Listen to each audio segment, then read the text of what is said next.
दोस्तों आज हम जानेंगे डॉग्स के बारे में कि आखिर उनका उत्पत्ति कहां से हुआ और आखिर मनुष्यों ने उसे ही पालतू के जानवर के तौर पर क्यों चुना। मनुष्य ने दोस्तों वो जानवर को चुना जो उनके लिए उपयोगी थे, जैसे कि सुरक्षा में, गार्डिंग के लिए, खेती और सहायक। कुत्ता भेड़िया कुल की ही एक प्रजाति है। यह मनुष्य के पालतू पशुओं में से एक महत्वपूर्ण प्राणी है। इसकी मादा को कुत्तिया और इसके बच्चे को पिल्ला कहते हैं। इनका औसत जीवन काल लगभग 12 वर्ष तक का होता है।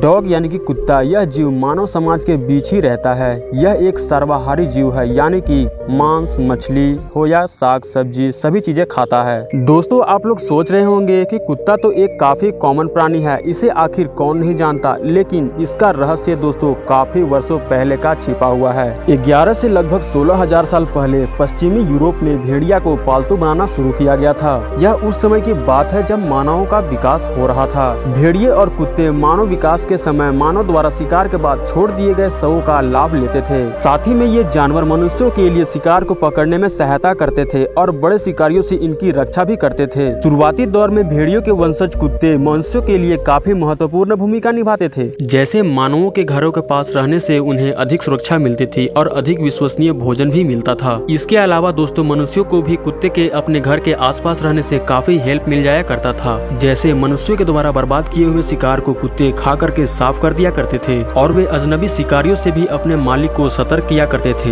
मानव विज्ञानी यह विश्वास करते हैं कि शुरुआती दौर में मनुष्यों को शिकार करने में कुत्तों की सहायता काफी मिलती होगी, जो कि वो सूंघने में काफी अच्छे होते हैं। दोस्तों उन्होंने यह भी बताया कि शुरुआती दौर में अमेरिकी आदिवासियों में कुत्तों का महत्व अधिक था। वे वजन ले जाने के लिए इन्हें इस्तेमाल किया करते थे। पालतू जानवर के तौर पर इन कुत्तों का काफी लंबा इतिहास है, क्योंकि दोस्तों कुछ समय पहले इतिहासकारों को इजराइल में खुदाई के दौरान एक बुजुर्ग मानव और एक 4 से 5 महीने की उम्र के पिल्ले के अवशेष एक साथ दफन मिले थे। शुरू में तो कुत्तों को सिर्फ घर की रक्षा के लिए ही पालतू जानवर के रूप में रखा जाता था, लेकिन धीरे धीरे समय के साथ साथ कुत्ते मानव जीवन और उसके परिवार का हिस्सा बन गए। मानव और कुत्ते के बीच इतना अच्छा बॉन्ड बन गया कि इनका प्यार हम कुछ सोशल मीडिया पर देख ही सकते हैं। कुत्ते टीवी पर काफी अच्छे आदर्श पालतू जानवर के रूप में दिखाए गए और कई लोकप्रिय टीवी शो भी किए गए, जिनमें कुत्तों को नायक के रूप में दिखाया गया है। केवल दोस्तों 2009 से लेकर 2010 के आंकड़े हम देखें तो इसके सर्वे के अनुसार संयुक्त राज्य अमेरिका में सिर्फ 7 करोड़ 75 लाख लोगों के पास पालतू कुत्ते हैं। ये आंकड़े तो दोस्तों केवल 1 साल का है और वो भी बहुत साल पहले का है, तो समझ सकते हैं दोस्तों कि आज इनकी लोकप्रियता कितनी बढ़ गई होगी। चूँकि दोस्तों कुत्ते भेड़ियों की ही प्रजाति से हैं, तो इनके बीच के कुछ थोड़े बहुत अंतर हम जान लेते हैं। कुत्तों की आमतौर पर भूरी आंखें होती है, लेकिन भेड़ियों के लगभग हल्के रंग के होते हैं। घरेलू कुत्ते की त्वचा भेड़ियों की तुलना में अधिक मोटी होती है। एक कुत्ते के पंजे भेड़ियों के आकार से आधे होते हैं और उनकी पूंछें ऊपर की ओर झुकी हुई होती है, जबकि भेड़ियों की पूंछ सीधा होती है। कुत्तों के साथ क्रॉसब्रीड के द्वारा सैकड़ों विभिन्न नस्लों में विकसित किया गया है। यदि आप वीडियो के अंत तक पहुंच गए हैं तो जरूर आप कुछ नया सीखने का प्रयास कर रहे हैं। इसी प्रकार कुछ और नया सीखने के लिए हमारे इस वीडियो को लाइक कर दीजिएगा और हमारे चैनल को सब्सक्राइब कर दीजिएगा।